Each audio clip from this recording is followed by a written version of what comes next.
कुनी झील को चॉकलेट देइछंती मैडम द्रौपदी मुर्मू सीधासलख चित्र गाड़ी ओह्लाई सीधासलख मैडम द्रौपदी मुर्मू पहुंचुंट आसी एवं ये चित्र सीधासलख जयदेव भवन आम आपको देखु मैडम द्रौपदी मुर्मू पंडित उत्कलमणि गोपबंधु दासंकर श्राद्ध उत्सव में सामिल होगापाई जयदेव भवन को आसी सीधासलख विजु पट्टनायक विमान बंदर में ओह्लैवा परे आसी वर्तमान समय जयदेव भवन को सेठी रही स्वतंत्र कार्यक्रम एवं ये चित्र मैडम द्रौपदी मुर्मूंकर फोटो निया जाउछि वर्तमान समय जयदेव भवन रु एवं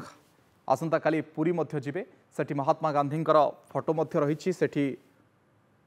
तांको सहित फोटो मध्य उठैछंती ये चित्र तांको स्वागत करा जाउछि एवं जो बरपुत्र माने रहिछंती तांको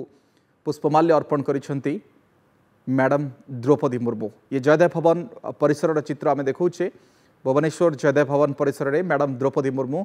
एवं ये पंडित उत्कलमणि गोपबंधु दासंकर प्रतिमूर्ति में मध्य पुष्पमाल्य अर्पण करिसेंती भारतर महामहिम राष्ट्रपति द्रौपदी मुर्मू तथा ओडिशा माटीर कन्या ओडिया माटीर झियो से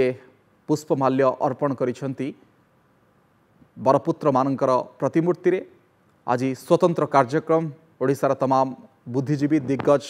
उपस्थित अच्छा स्वतंत्र कार्यक्रम रे समस्त सुरक्षा व्यवस्था कड़ाकड़ी रही जी आम समस्त को सब बेले माटी मनस्क कर देश मनस्क कर राष्ट्र मनस्क कर आज से महान विभूति को महान कांडारी को आम स्मरण कर श्रद्धार्पण करुचे।